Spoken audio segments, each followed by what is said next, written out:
Hi family, how are you? I hope you had a wonderful week and I hope you were able to gain some incredible revelation from the book of Daniel.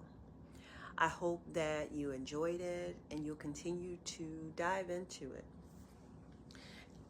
Even if you are a scholar, even if you moved through Daniel many times, there's always something to be gained from Daniel. There's so much here.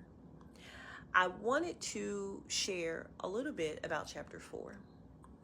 And yes, the audio is not lining up with the video because I recorded this video and it was about 10 minutes and I just didn't want to do that to you. I just wanted to reduce the length of the video and try to get everything in. So let's do it. In chapter 4, it opens up with King Nebuchadnezzar. He's saying, I thought it good to show the signs and wonders that the high God hath wrought toward me. How great are his signs, and how mighty are his wonders. His kingdom is an everlasting kingdom, and his dominion is from generation to generation. This is important to note because these are key points from the interpretation that he received from the first dream. In chapter 4, we're going into the second dream. This is important because God is still speaking to King Nebuchadnezzar. He's yet pursuing his heart. And the point that I want to make here is when people say that I had a dream or God spoke to me, oftentimes, if they're not living a life that we believe is acceptable, if we don't believe that they are someone that God would actually speak to, we normally don't believe it. We normally write it off. But here we are in the Word of God, in the chapter authored by King Nebuchadnezzar, and here he is saying that he received a second dream and he needs the interpretation.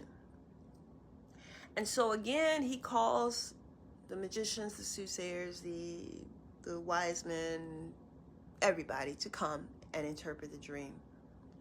And of course, then Daniel comes on scene. And one of the second things that I'd like to call your attention to is what Daniel says in verse 19, Amplified. He says,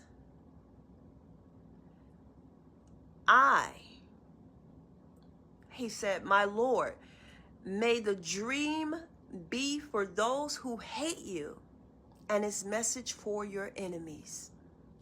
Daniel was demonstrating a level of compassion for King Nebuchadnezzar, which I thought was very powerful, and it was gripping for me. It kind of gripped my heart for most of the past few days, because I thought of the type of compassion that he would have to have after all the things, encounters, experiences that he had gone through with this king. Not to mention, he is in exile. They are under captivity. And so, as I was reading this, I thought about Matthew chapter 9. We'll start at 35. It says, and Jesus went about all the cities and villages, teaching in their synagogues and preaching the gospel of the kingdom and healing every sickness and every disease among the people. But when he saw the multitudes, it says he was moved with compassion on them because they fainted and were scattered abroad as sheep having no shepherd. Then he said unto his disciples, the harvest truly is plenteous, but the laborers are few. Be careful how you view the crowd in this season. I love you. Shalom.